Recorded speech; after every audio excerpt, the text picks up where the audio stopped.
Mr. Gowdy for 5 minutes. Thank you, Mr. Chairman. Mr. O'Carroll, I don't know if this is a memo or if this was a press release from FLEOA. I'm going to read part of it, and then that'll give us some context to have a conversation. Unfortunately, we have seen some in Congress act as if they were part of the media. I want to just stop right there and say of all the criticisms that members of Congress have gotten in the 6 years I've been here, that one hurts the most.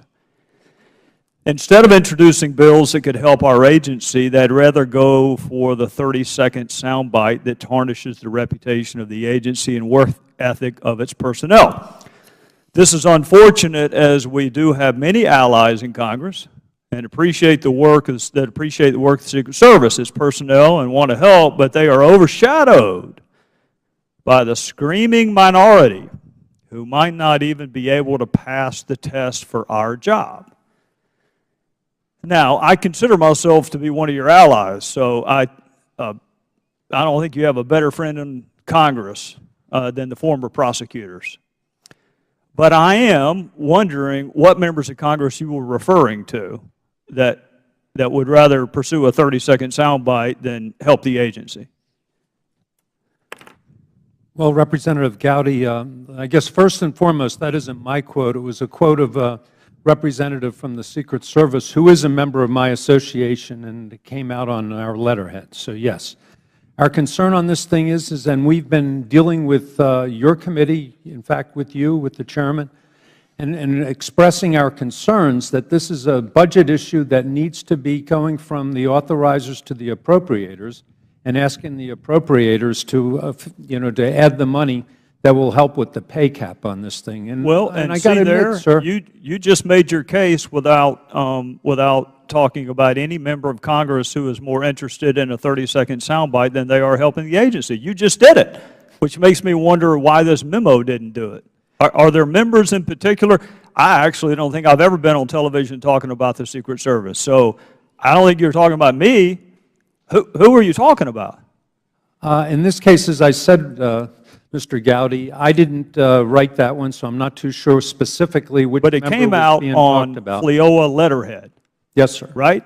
Yep. And I'm assuming you don't let people send things out on your letterhead that don't at least have some imprimatur of your support.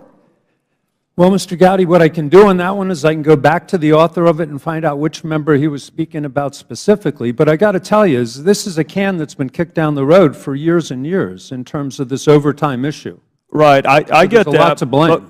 But because I am an ally, sometimes allies also need to offer some words of correction.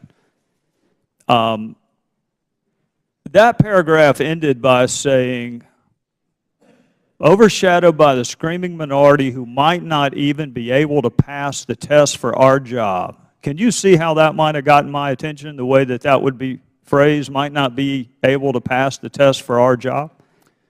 That's a curious line to put in a memo, isn't it? Yes, sir. Except it's not curious. You and I know exactly what that author was talking about, don't we? I could guess at it, yes. Guess. It'd be some members of this committee. Such as whom? I have no idea. How about the one whose personnel file was accessed? Could it be that one? I would say that there hasn't been very good treatment of that application over the years, which is one of the reasons why we're here. And maybe that was a subliminal reference to it. I don't know. Well, it's actually not subliminal. It could not be more clear. There's nothing subliminal about it. It just flat out says who could not pass our test for our job. And it was a general statement on it, not specific, sir. Well, Mr. O'Carroll, you can't run a license tag because you happen to think the driver is cute. You can't run an NCIC background check because your kids might be hanging out with some bad characters. And you can't access the personnel files of members of Congress that you happen to not like at that particular point. You would agree with me there, wouldn't you? Reprehensible, and I agree with you. All right, well, it's reprehensible. Mr. Inspector General, what happened to him?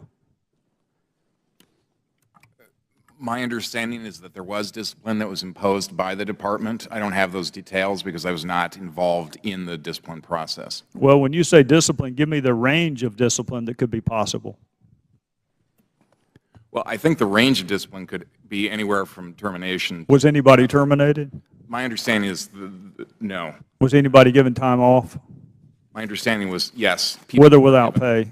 Given time off without pay that was not suspended. There was a number of individuals who were received time off, and that was suspended, but there were others who actually did get time off. How pervasive was the breach?